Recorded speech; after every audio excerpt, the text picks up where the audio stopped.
Operação contra o tráfico deixa 8 mortos no Rio de Janeiro. Um morador feito refém pelos criminosos é uma das vítimas.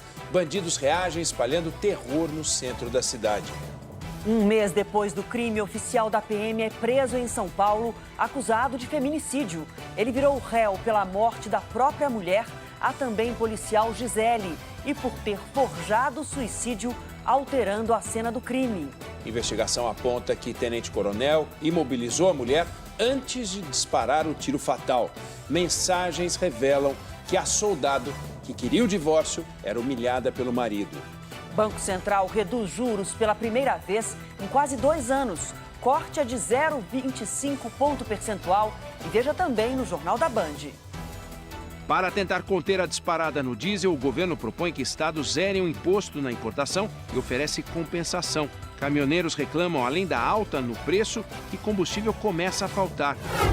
Ataques israelenses matam mais um integrante da alta cúpula do governo iraniano e atingem o maior campo de gás do mundo. Catar, que compartilha a área com o Irã, chama bombardeio de irresponsável. Na capital do Líbano, Israel bombardeia um prédio de 10 andares e diz que o edifício era usado pela milícia Hezbollah. Não há informação sobre vítimas. Boa noite. Boa noite para você. O Jornal da Band começa com um caso que a polícia de São Paulo diz ter esclarecido. Passado um mês do crime, a investigação sobre a morte da soldado Gisele Alves, da PM, inicialmente tratada como suicídio, a investigação concluiu que foi um feminicídio. O marido dela, o tenente-coronel Geraldo Neto, foi preso hoje cedo no interior paulista. Além de acusado pelo assassinato, ele foi denunciado por fraude processual por ter alterado a cena do crime.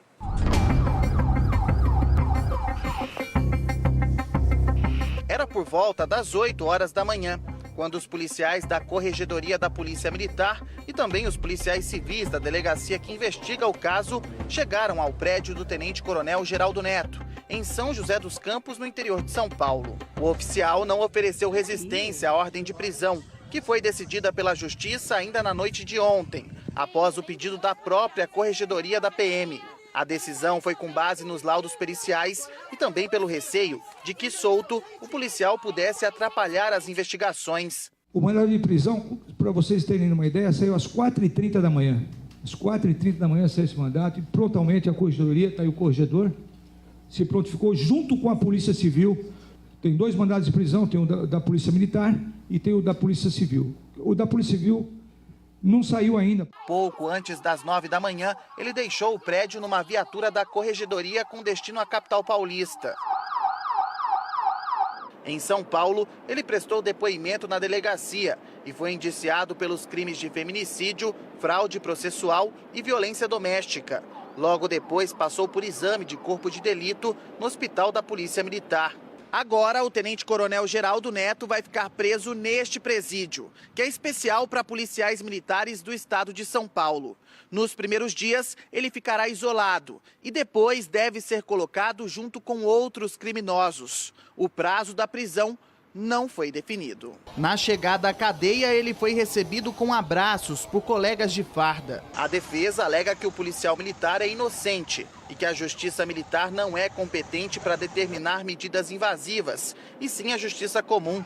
O Ministério Público de São Paulo formalizou hoje a denúncia para a Justiça, em que acusa o policial de feminicídio. Eu acredito ser o primeiro caso de feminicídio envolvendo um tenente-coronel da Polícia Militar, também envolvido uma policial feminina, vítima desse caso, né? Então, para nós, é realmente um caso emblemático, um caso que nos chocou bastante. E no final da tarde, a Justiça Comum decretou a prisão preventiva e tornou réu o tenente-coronel. Ainda hoje, aqui no Jornal da Band, a gente mostra detalhes da investigação, inclusive as mensagens que foram encontradas no celular do tenente-coronel e também o laudo que levou à acusação e à prisão do oficial da PM por feminicídio. Uma operação contra o tráfico no Rio de Janeiro terminou com 8 mortos. 7 eram bandidos. Um inocente, que era mantido refém, foi morto dentro de casa. Em represália à ação da polícia, criminosos incendiaram ônibus, fecharam ruas e o comércio na região central.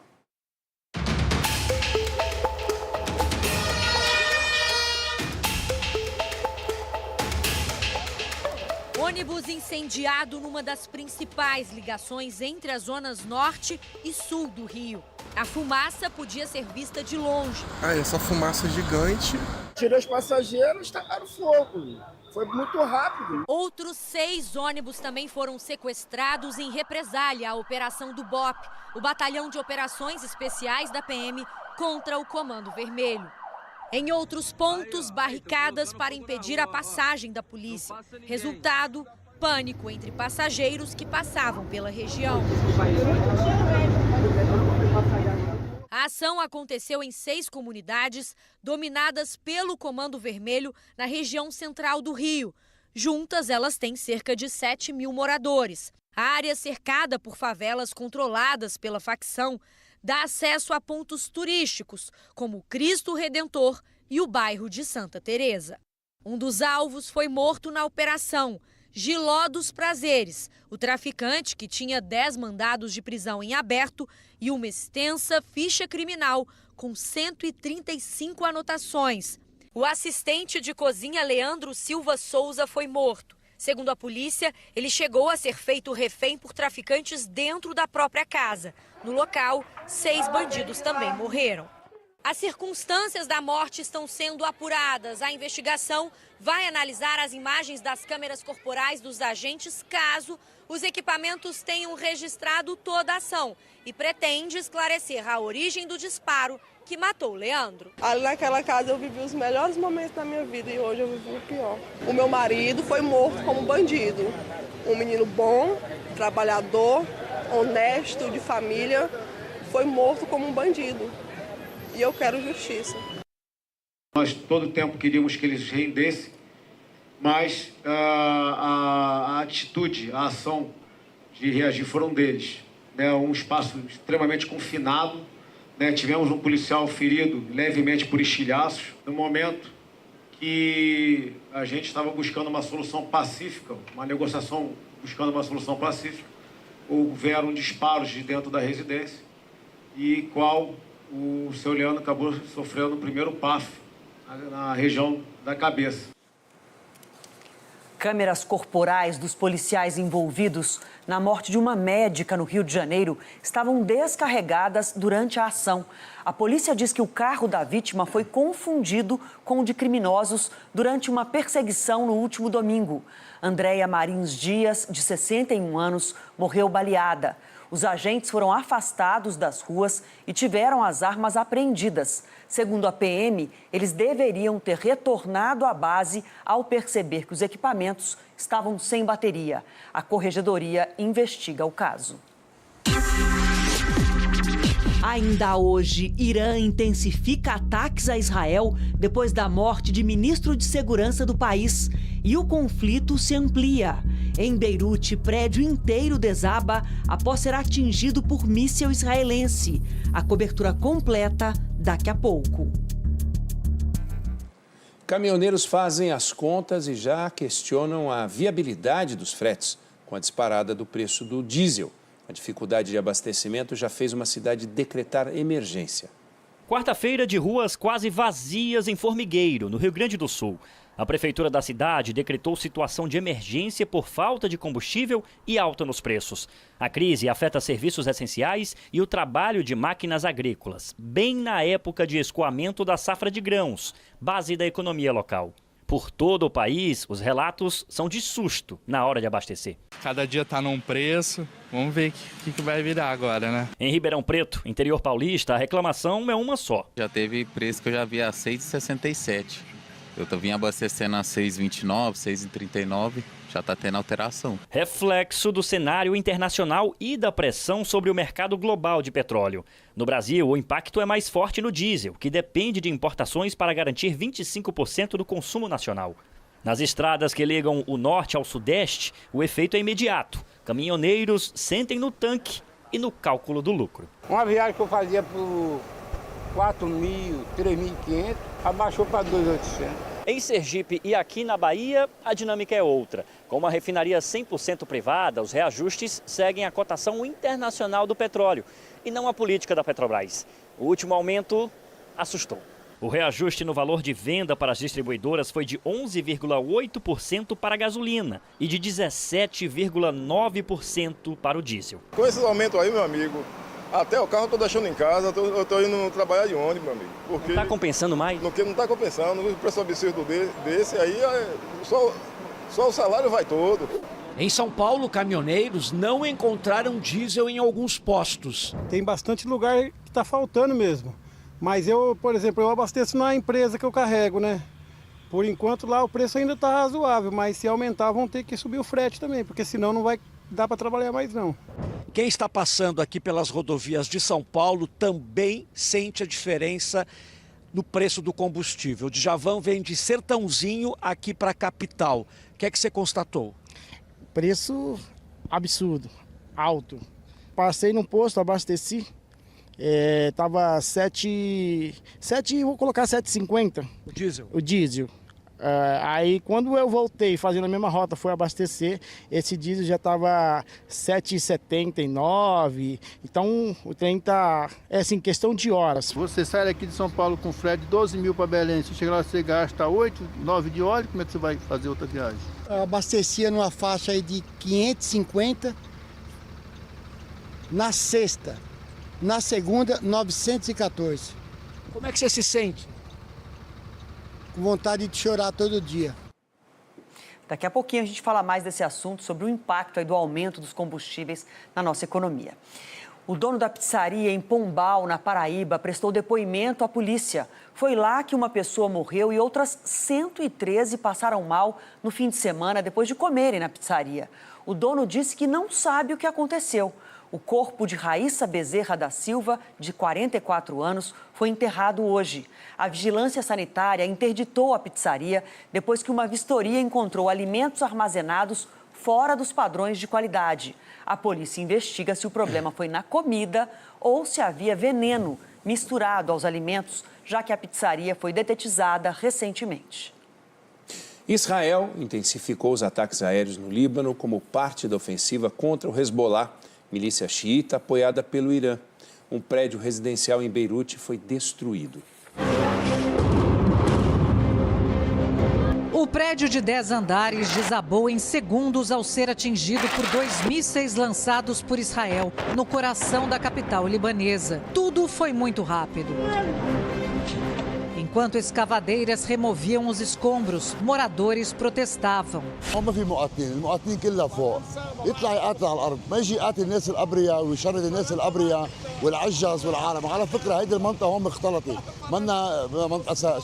Um médico americano que socorreu vítimas do atentado na maratona de Boston em 2013 disse que pagou por 7 anos para ter um apartamento no centro de Beirute para os filhos e lamentou que a casa dos sonhos foi reduzida a ruínas com armas americanas pagas com seus impostos. Um professor da Universidade Americana em Beirute também disse ter perdido um apartamento e desabafou. Essa loucura precisa parar. Antes do ataque, os militares israelenses emitiram um alerta afirmando que agiriam contra o prédio, que, segundo eles, seria uma instalação do Hezbollah. Não há informações sobre mortos ou feridos nesse bombardeio. O exército divulgou imagens próprias da ação. Outras regiões do Líbano também foram atacadas. Nesses bombardeios, 14 pessoas morreram. Em 2 semanas, a guerra no Líbano feriu ou matou o equivalente a uma sala de aula de crianças por dia.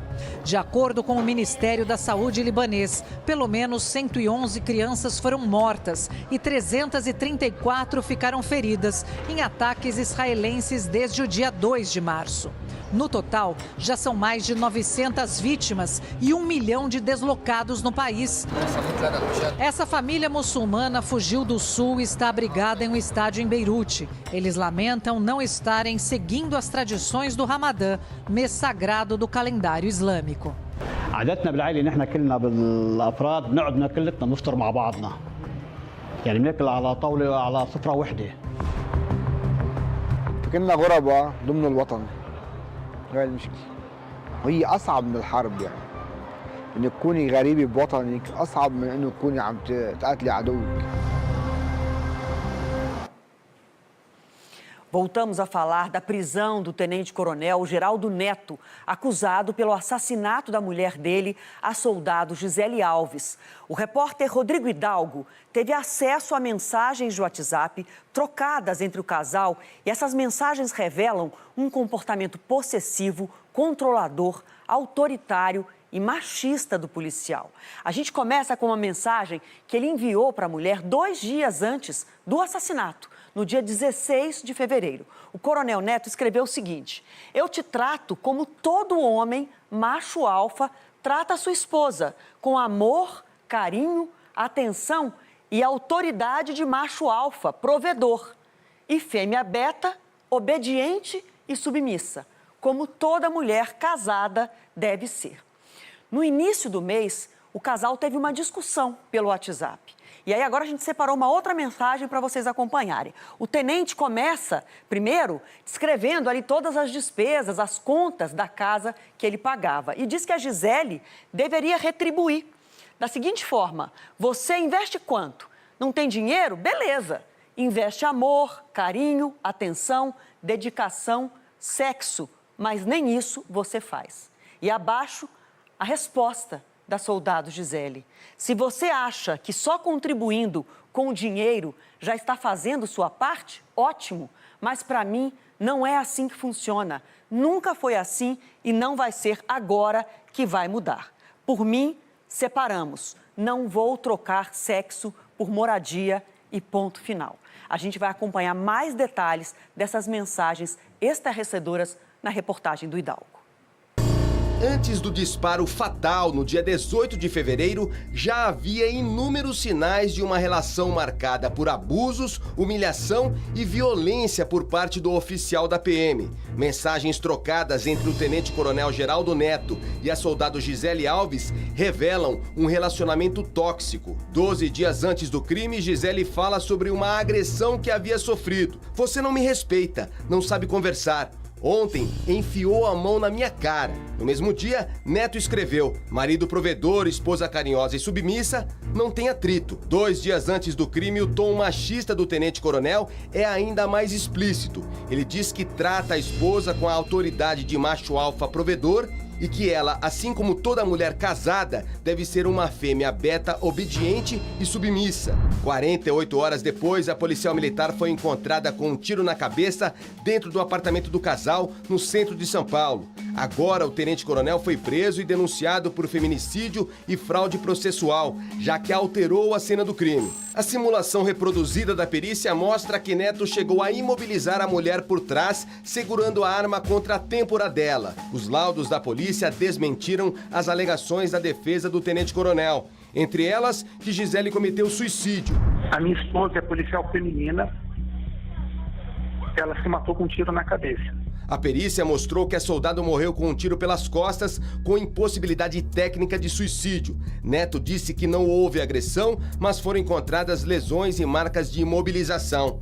Ele afirmou que não teve contato com sangue, mas a perícia encontrou sangue no banheiro, nas roupas do tenente-coronel e em objetos. A defesa alegou que Neto não mexeu na cena do crime, mas o corpo foi movimentado e a arma posicionada. Obviamente, a polícia militar sai maculada disso, porque um dos seus integrantes está preso hoje, preso preventivamente, acusado de feminicídio. Mas a gente corta na própria carne para demonstrar que não há diferenciações quanto ao autor, principalmente em delitos como esse voltados à violência contra a mulher. De acordo com a denúncia apresentada hoje, o Ministério Público afirma que o tenente-coronel agia de forma possessiva, controladora e autoritária. Segundo as promotoras, ele matou a esposa de forma covarde, movido por um sentimento de posse, porque ela queria o divórcio. Na decisão em que decretou a prisão preventiva, o juiz afirma ainda que o tenente-coronel levava a hierarquia e a autoridade da corporação para dentro do relacionamento como forma de controle e opressão sobre a vítima. Para o magistrado, esse comportamento é agravante e reforça a decisão que levou à prisão preventiva do oficial. Antes do primeiro tapa, geralmente vem um grito, uma ofensa, uma chantagem. Antes do primeiro soco, vem a humilhação, a tentativa de manipular, de controlar, de subjugar a mulher. Isso tem nome. É violência psicológica, é crime. E é assim que o ciclo da violência começa. O tenente-coronel Geraldo Rosa, que matou a mulher, Gisele Alves, não tinha nem medo de registrar a violência que praticava. Deixou tudo bem explícito nas mensagens. O crime pode não ter sido premeditado nos detalhes, como afirma a polícia. Mas qualquer homem que age como o tenente-coronel é capaz de agredir, de espancar e também de matar.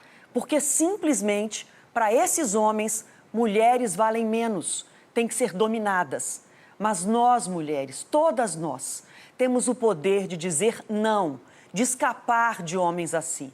Mas tem que ser no primeiro sinal, na primeira ameaça, antes que seja tarde. A soldado Gisele queria se separar, mas infelizmente o marido feminicida encerrou a história dela antes. Se você está vivendo algo semelhante, você está em perigo e precisa agir. Ligue 180 e peça ajuda. Israel matou mais um integrante do alto escalão do governo iraniano. A retaliação tem sido ataques com bombas que se espalham e atingem alvos civis e também causam mortes no território israelense. O som das sirenes alertava os israelenses sobre o perigo que vinha do alto. Vários pontos de luz surgiram no céu de Tel Aviv durante a madrugada, cada um deles com um potencial destrutivo enorme. Eram bombas de fragmentação, lançadas pelo Irã numa resposta à morte de Ali Larijani, um dos homens mais poderosos do regime islâmico e chefe do Conselho Supremo de Segurança Nacional. Os maiores estragos aconteceram em Ramat Gan e Holon, nos arredores de Tel Aviv. 2 pessoas morreram e 5 ficaram feridas, segundo o governo de Israel. Bombas de fragmentação são projetadas para se abrir ainda no ar e espalhar dezenas ou até centenas de pequenas cargas explosivas sobre uma área extensa.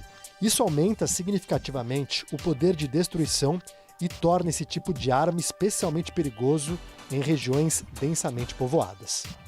Israel continua atacando alvos do alto escalão da ditadura islâmica.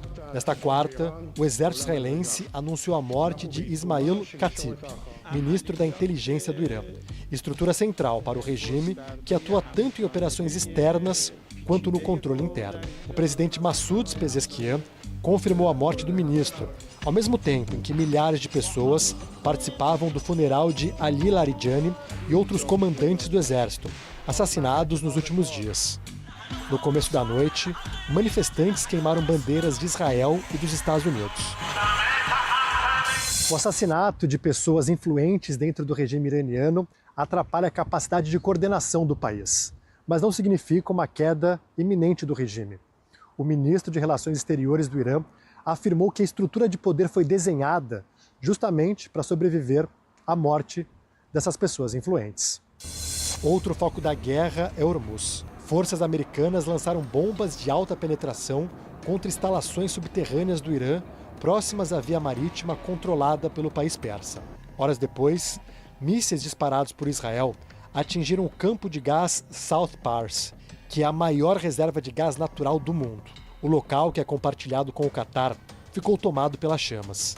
Não há até o momento relato de vítimas. Num pronunciamento na TV estatal, o porta-voz do exército iraniano prometeu atacar infraestruturas de energia no Golfo Pérsico em retaliação. E a resposta iraniana veio no começo da noite. Explosões foram registradas em Riad, capital da Arábia Saudita. O Ministério da Defesa local diz que interceptou 4 mísseis balísticos e que os clarões foram provocados por destroços desses armamentos.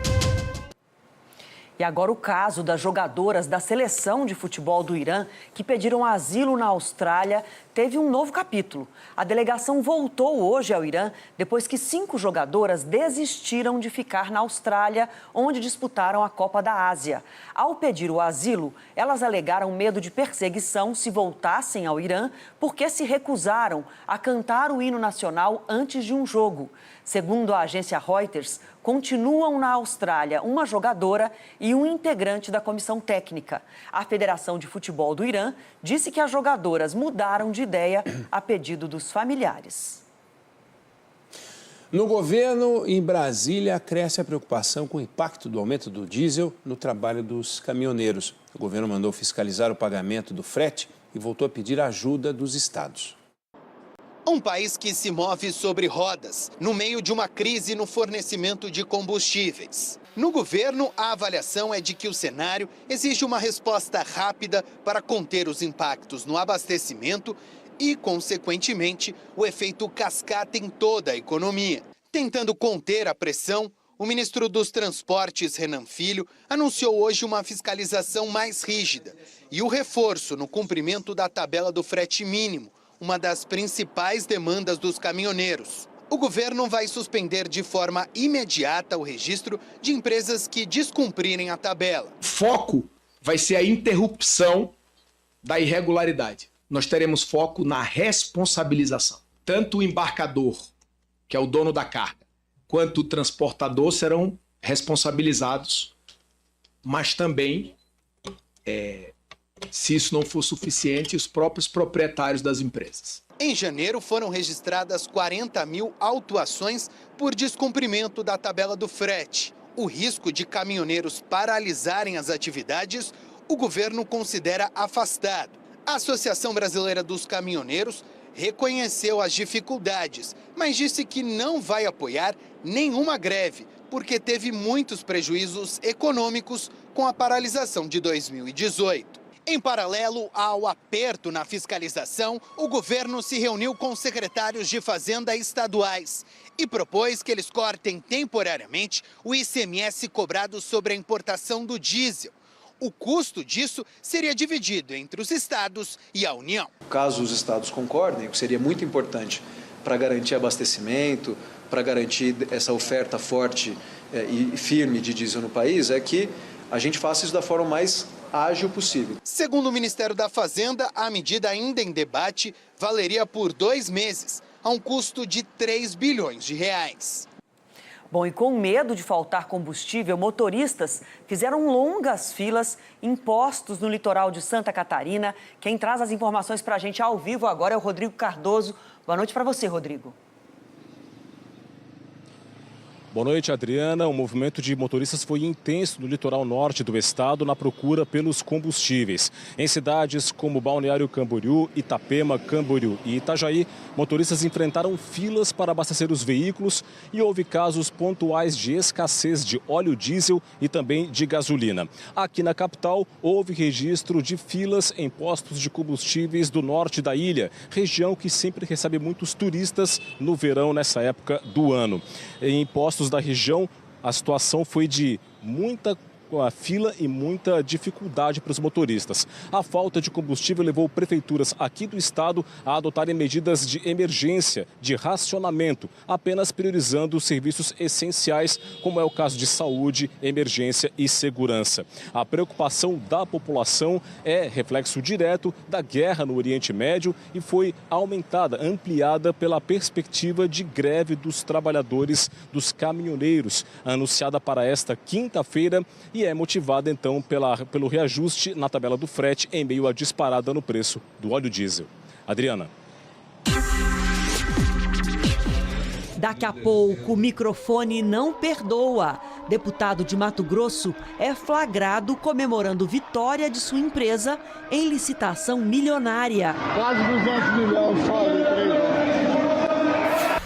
E o caso Master.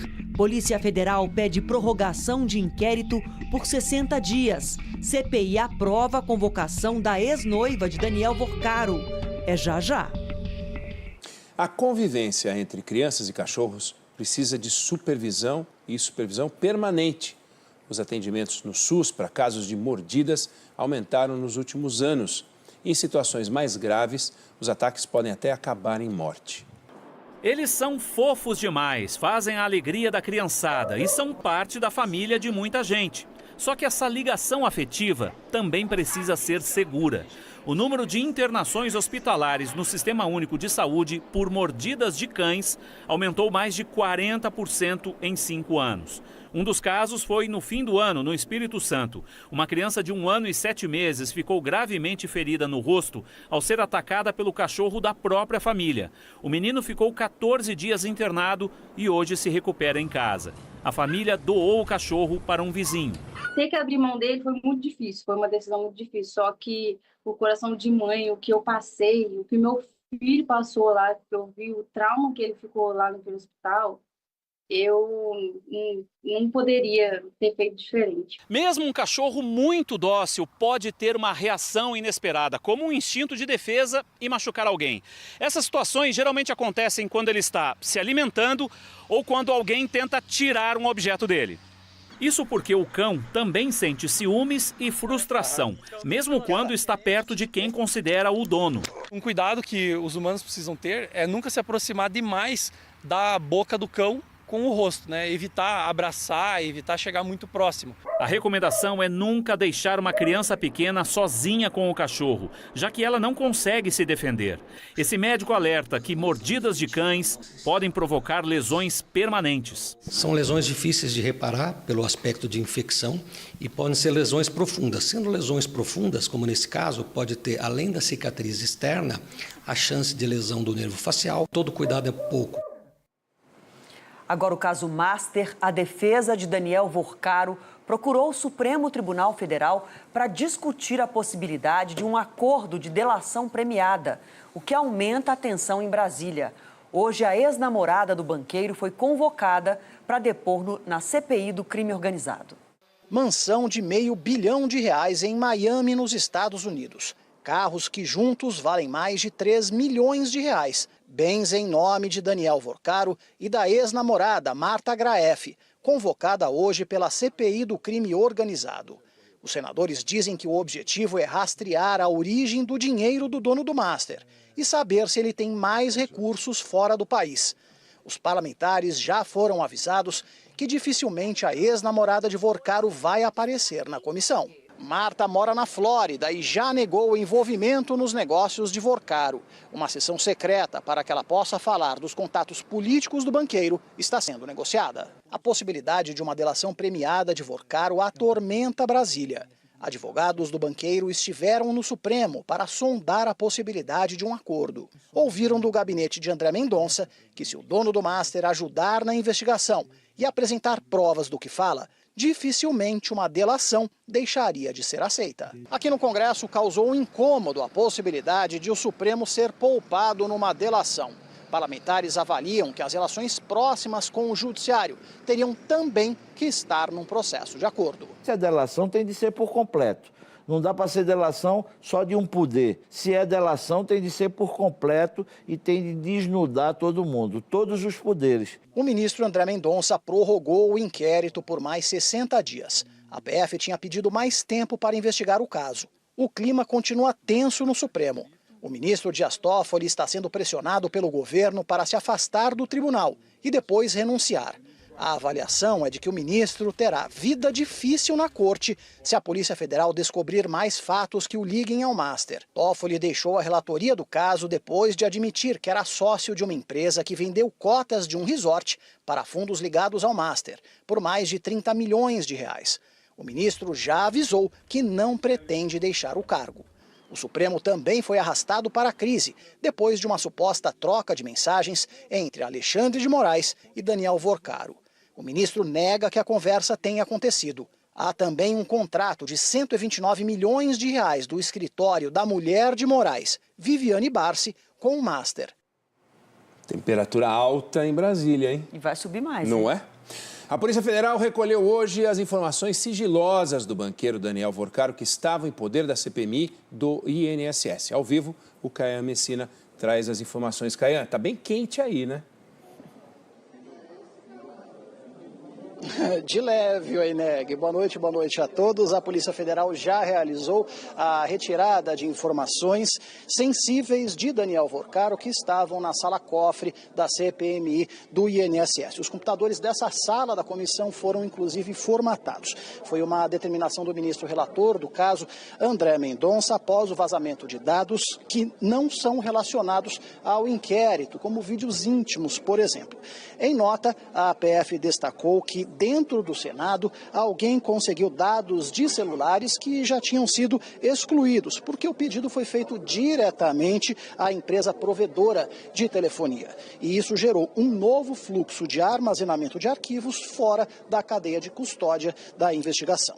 Também em nota, a presidência da CPMI disse que não foi notificada previamente e ressaltou que não tem responsabilidade sobre a cadeia de custódia. Uma das preocupações do Supremo é com a eventual anulação de provas no futuro. Voltamos a São Paulo. Obrigado, Caian. Alunos de uma escola de São Paulo foram suspensos depois de espalhar no WhatsApp uma lista de meninas que, segundo eles, seriam estupráveis. No Rio de Janeiro, 5 estudantes, um deles menor de idade, respondem pelo estupro coletivo de uma jovem de 17 anos. São esses casos terríveis envolvendo adolescentes que reforçam a necessidade de mudanças profundas na educação dos meninos.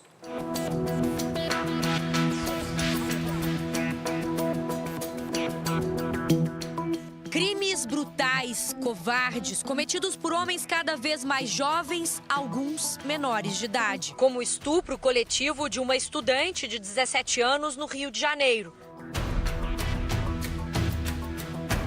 Durante anos, a discussão se concentrava nas potenciais vítimas.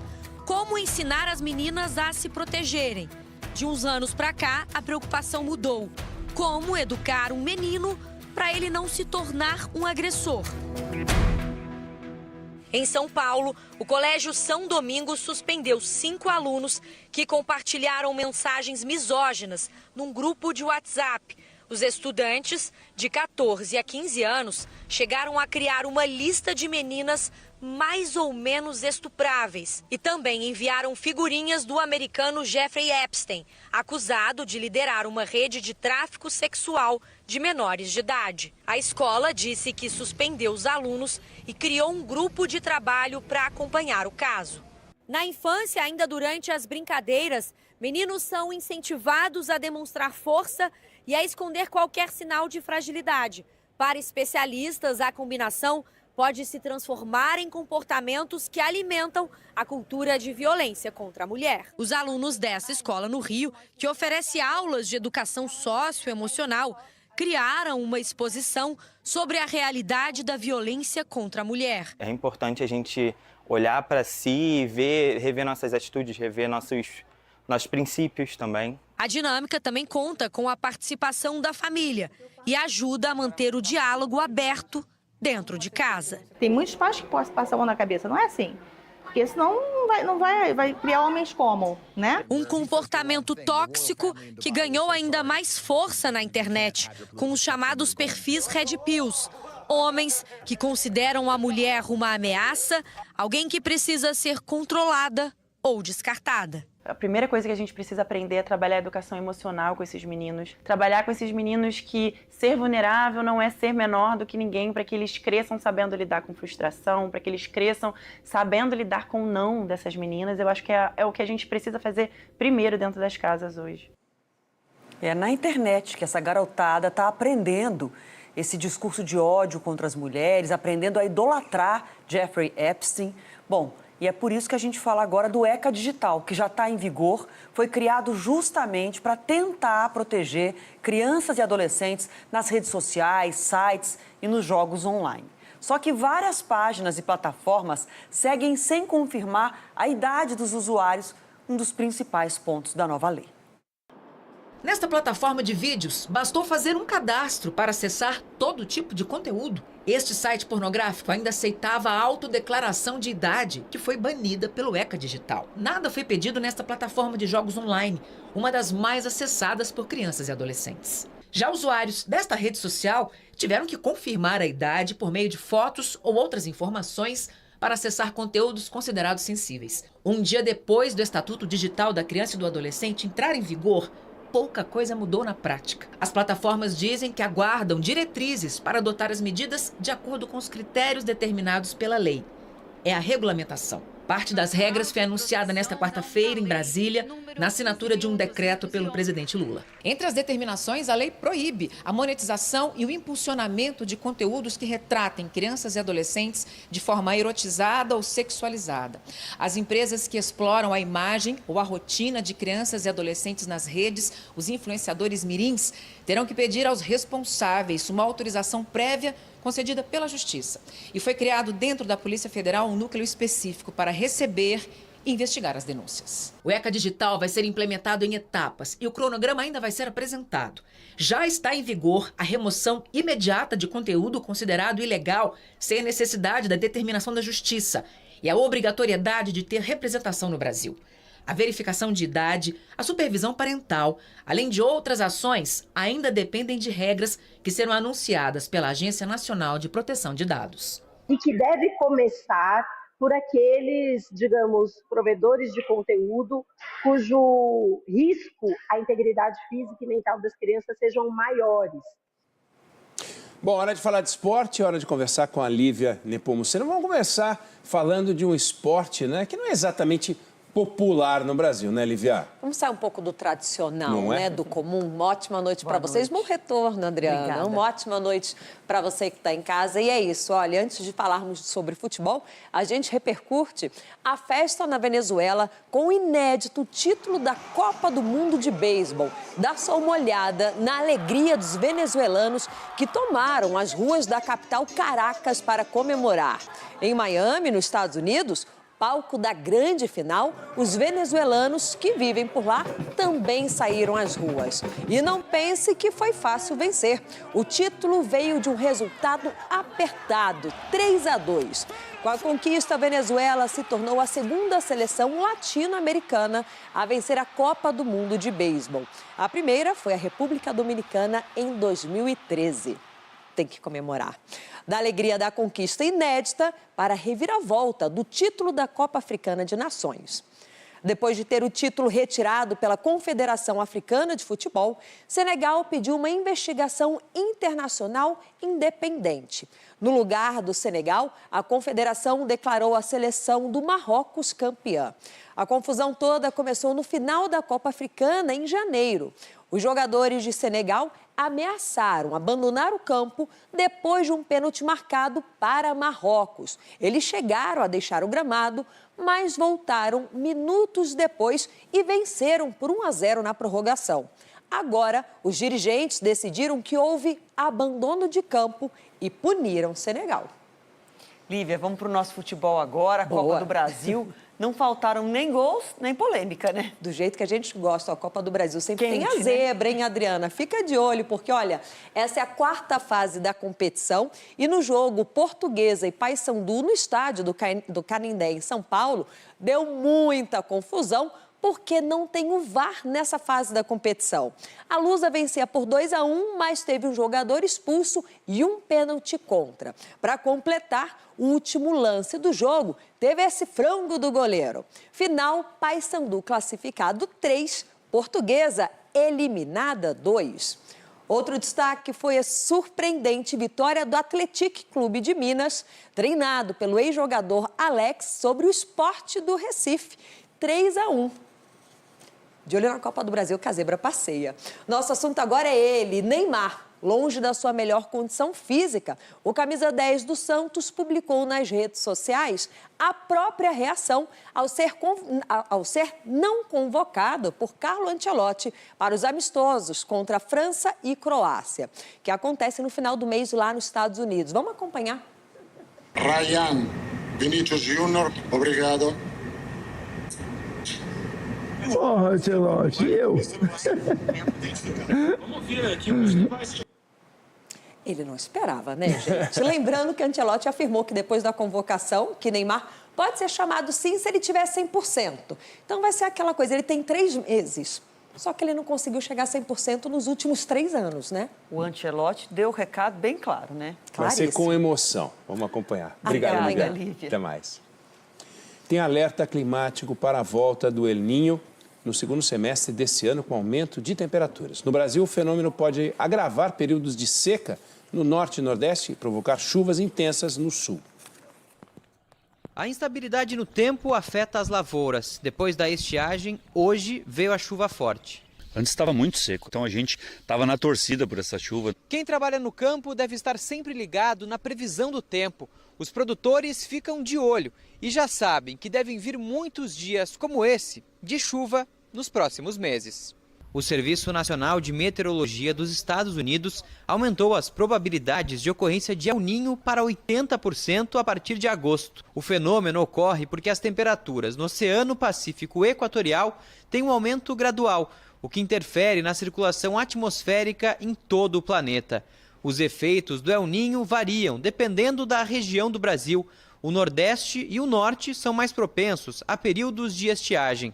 O Sul e o Sudeste são mais propensos ao excesso de chuvas. Na região Sul, as precipitações podem ser volumosas. Pensando na próxima safra de grãos, soja, milho, enfim, pensando em algodão, né, para 2026, 2027, o que a gente precisa ficar atento é um atraso, né, na regularização das chuvas. Eu costumo falar ultimamente, ou é 8 ou 80, né? Assim na região. Para nós, o clima chuvoso, que nem é para ser o próximo ano, também é prejudicial. Principalmente se falando da cultura do arroz. O arroz é uma cultura que gosta de sol e água no pé e sol na cabeça. Então, ano chuvoso é ano de produtividade baixa no arroz. Os custos já estão muito ruins para o arroz, preços baixos. Então, com essa perspectiva de ser clima chuvoso, a gente está muito preocupado mesmo. Previsão do tempo agora, o verão está no finalzinho, termina na sexta-feira de manhã com aquele clima típico da estação, bastante calor e pancadas de chuva. Essa previsão vale para quase todo o país. As exceções são uma boa parte ali da Bahia, litoral do Nordeste e também grande parte do Rio Grande do Sul e oeste de Santa Catarina e do Paraná. Essas regiões, então, muito sol. No restante do país, chuva. No nosso mapa de risco, destaque para o Espírito Santo, onde a chuva vai ser mais pesada, muito volumosa. Os temporais se estendem ainda por Minas Gerais, parte de São Paulo, Mato Grosso, Amazonas, Pará e Maranhão. Vamos ver como é que fica a capital paulista? Muito sol pela manhã, mas vem chuva à tarde, que pode ser inclusive com risco de temporais. A temperatura máxima chega a 29 graus e o calor segue pelo menos até domingo. Outras 4 capitais agora com chuva forte amanhã. Florianópolis, 29 graus. Belo Horizonte, 26 de máxima. Também risco de temporal por lá. São Luís, 28. Mesma previsão para Macapá. Em 3 semanas, a guerra contra o Irã já produziu um gasto bilionário para os cofres americanos. Além do custo político, o Eduardo Barão conta pra gente.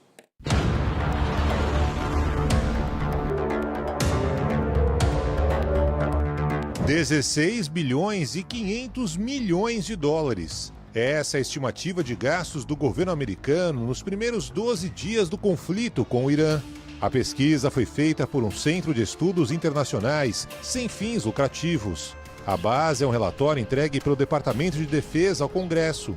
As munições lideram com folga os gastos no conflito.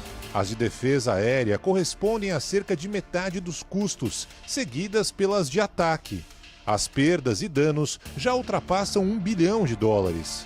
Já os aviões e navios são os gastos menores. A maior parte desse dinheiro não está no orçamento do governo americano, o que acende o alerta sobre o impacto nas contas públicas e pode obrigar Donald Trump a pedir fundos adicionais ao Congresso.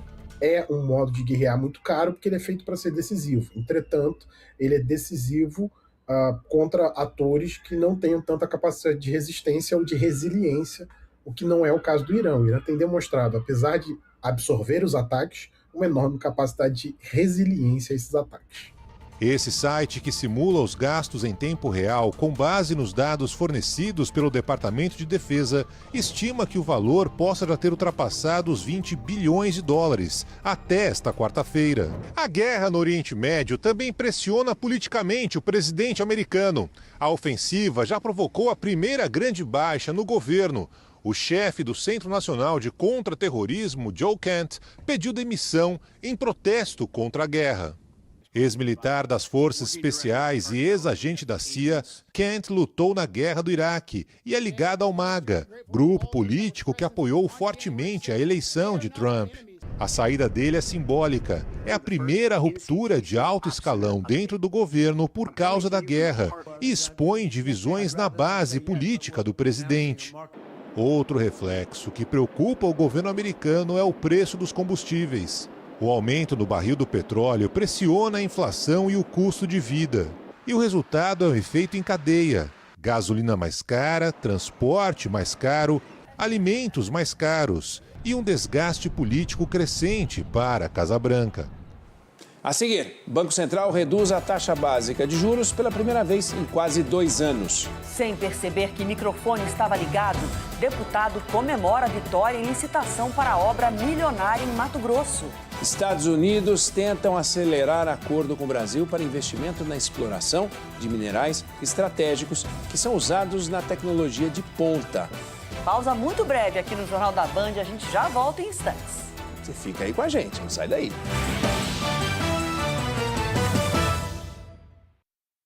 Oi, oi, oi! Começou o Band Placar com oferecimento BandBet. Bora dar espaço ao basquete, o melhor basquete do mundo. Entra em ação nesta noite com mais um duelo que promete muito equilíbrio. Estou falando de Houston Rockets versus Los Angeles Lakers. Eles já se enfrentaram na segunda-feira, se enfrentam novamente nessa noite. E na segunda, o Lakers foi mais feliz num jogo, como eu te falei, super parelho. Vai ser a mesma coisa hoje? Vai. Os Los Angeles Lakers venceram por 100-92, jogando no Texas, né? O Houston teve uma baixa muito importante para essa partida, o pivô turco Alperen Şengün, que não entrou em quadra e é dúvida para esse confronto de hoje. Esse cara aqui, ó, camisa 7, Kevin Durant, é a grande arma da equipe texana para tentar subjugar os Lakers, que vêm em um momento melhor na NBA. Aliás, quando a gente fala da equipe californiana, tem Luka Doncic jogando demais, sem novidades. Para mim, o melhor jogador em atividade de basquete no mundo inteiro. Tem o LeBron James, Marcus Smart, Austin Reeves está jogando muito. Rui Hashimura, que vem do banco de reservas, é um timaço esse, e que finalmente consegue ter uma curva ascendente de desempenho no momento que a gente vê que antevê os playoffs da NBA. Então eu boto fé nesse time do Los Angeles Lakers. Aponte sua câmera para o QR Code que aparece aqui em cima. Você será direcionado para a capa do site da BandBet. E aqui é o seguinte, vá no botão NBA, faça o scroll aqui para baixo, ó, e às 10h30 a bola vai subir no horário de Brasília. O Lakers pagando 2,13, uma ótima odd. Eu acho que o Lakers ganha de novo. De novo? Do Houston Rockets, mesmo jogando fora de casa. Esse time Los Angeles Lakers, como eu disse anteriormente, é muito bom. O que você sempre fala por aqui? Jogue com responsabilidade, essa para maiores de 18 anos. Estamos de volta. Economia agora. O Banco Central reduziu a taxa básica de juros em 0,25 ponto percentual. Aquele fiapinho que foi cortado, né? A Juliana Rosa está aqui para conversar com a gente. Ju, corte pequeno, mas dentro do esperado. Com certeza, dentro do esperado. Adriana, boa noite para você, para o Aineg, boa noite para você. Diante aí da disparada do petróleo, a expectativa era que o Banco Central fosse mesmo cauteloso hoje. Como foi? A taxa básica de juros do país, que é referência para todas as outras taxas que você encontra no sistema financeiro, caiu de 15% para 14,75% ao ano, corte pequenininho de 0,25 ponto percentual. O Banco Central diz aqui no comunicado o seguinte, que ele considera os efeitos dos conflitos no Oriente Médio que afetam direta e indiretamente a inflação aqui no Brasil. E diz também que não tem clareza sobre a duração desse conflito. Hoje mesmo o petróleo acelerou, fechou em $107 e o dólar subiu, foi para R$ 5,24. Mesmo assim, o Banco Central está dizendo que vê espaço para cortar juros, porque a economia está crescendo mais devagar e a inflação está diminuindo. É realmente um juro exagerado. E apesar do conservadorismo de hoje, o Banco Central indicou que outros cortes podem acontecer. Falou que a queda de hoje foi o início de um processo. Ou seja, se nas próximas 6 semanas, na próxima reunião, tiver alívio da guerra, dos preços do petróleo, pode ter corte de até 0,75 ponto percentual. Essa é a leitura dos analistas nesse momento. Uma bela esperança em meio ao alto endividamento no país. Agora é torcer para a guerra acabar logo, né? Pois é. Obrigado, Juliana. Tchau, tchau. Tchau, até amanhã. De olho em minerais estratégicos do Brasil, o governo americano promoveu hoje um encontro. Aconteceu em São Paulo. Um encontro para tentar acelerar acordos e também investimentos. Os Estados Unidos tratam o Brasil como parceiro estratégico para poder fazer frente à China. Matérias-primas fundamentais para fabricar chips de computador, turbinas para produção de energia eólica e baterias potentes, cada vez mais usadas em carros e celulares. O Brasil tem a segunda maior reserva de minerais críticos do mundo, atrás apenas da China. Um grupo com 17 elementos químicos que valem uma fortuna. Entre os minerais estão o túlio, usado em equipamentos de raio-x, e o escândio, essencial para a indústria aeroespacial. Além de possuir terras com esse material importante, é necessário também investir em usinas para beneficiar o minério.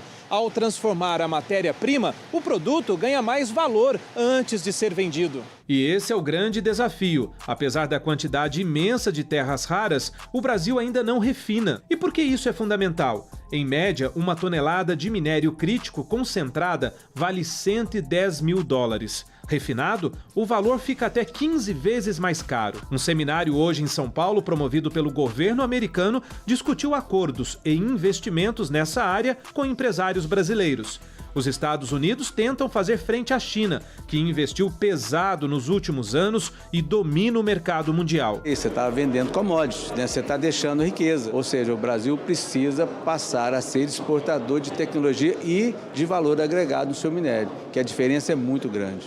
A única operação comercial de terras raras no Brasil está em Minasul, Goiás. A mineradora Serra Verde recebeu quase $600 milhões de investimentos de uma agência do governo americano. É importante que as comunidades sejam beneficiadas, que as empresas sejam beneficiadas, e esse é o grande desafio, como a gente faz um arranjo que estimula todo mundo, que todo mundo saia melhor. Os rumos do Brasil em um ano decisivo foram discutidos em um fórum promovido pela Band News TV, que completa 25 anos no ar. Espaço para analisar diferentes visões para aprofundar o debate sobre política, economia e desafios institucionais.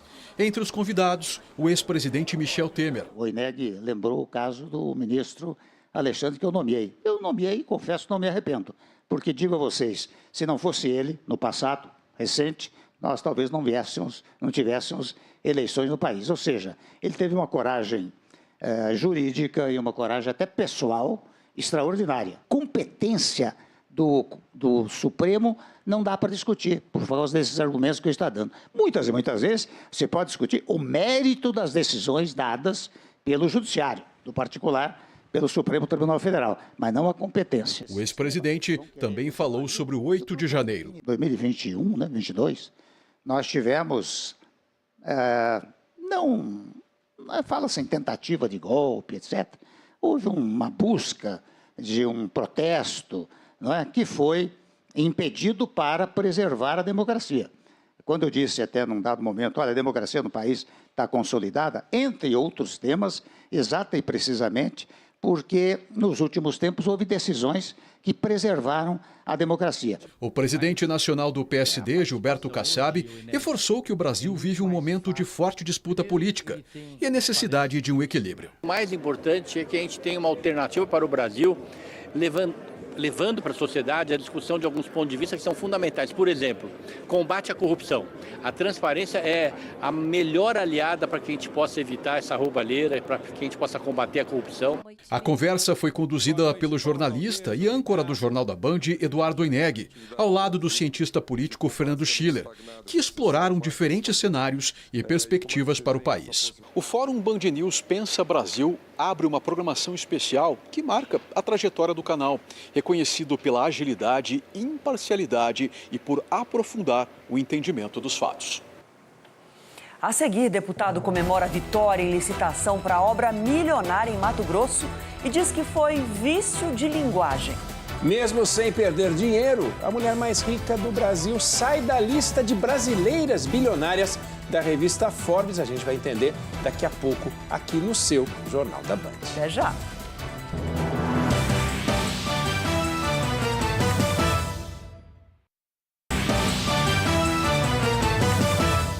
Olha essa história. Um deputado do Mato Grosso foi flagrado comemorando vitória numa licitação milionária para obras no estado. Foi durante a assinatura de um contrato de 250 milhões de reais para a execução de obras na cidade de Pontes e Lacerda. No evento com o governador Mauro Mendes, o deputado estadual Valmir Moreto celebra a vitória de sua empresa na licitação. Só esqueceu que o microfone estava ligado. Quase 200 milhões só em 3 anos. Citado isso, tá? Essas duas? Quantas três? Quem ganhou? Duas é a Grimate e uma é a minha. Depois da repercussão, o deputado afirmou que a fala foi vício de linguagem. Valmir Moreto disse que foi fundador de empresa de construção civil, mas que sua participação foi encerrada antes dele assumir como deputado estadual. Em nota, o governo de Mato Grosso disse que processos licitatórios seguem critérios técnicos e que não há nenhuma obra contratada pelo estado com empresas de parlamentares. Mesmo sem perder nenhum centavo, a mulher mais rica do país saiu da lista de brasileiras mais ricas da revista Forbes. Ela se chama Vic Safra, é viúva do fundador do Banco Safra. A mudança não tem relação com a fortuna, que aliás cresceu 30%, chegando a 27 bilhões de dólares, mas sim com a nacionalidade. Agora, a revista americana considera Vic Safra como grega. A bilionária nasceu na Grécia, mas foi naturalizada brasileira. Segundo a Forbes, a mudança aconteceu porque a viúva vive no exterior há vários anos e não possui muitos bens do Brasil. Atualmente, ela mora na Suíça. Obrigada pela sua companhia. É bom estar de volta aqui com vocês, viu? Fica agora com a novela Guerra das Rosas e logo depois tem as emoções finais de Cruel Istambul. Boa noite e amanhã tem mais. Tchau, até amanhã.